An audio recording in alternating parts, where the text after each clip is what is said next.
قال الفتيان اجعلوا بضاعتهم في رحالهم لعلهم يعرفونها.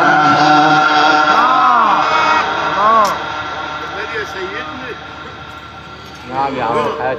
لعلهم يعرفونها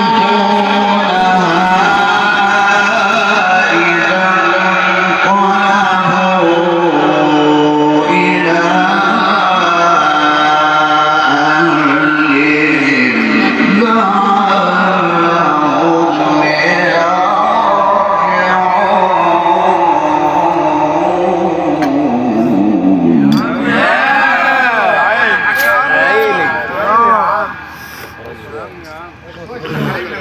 مولانا جمال ده شيخ انور.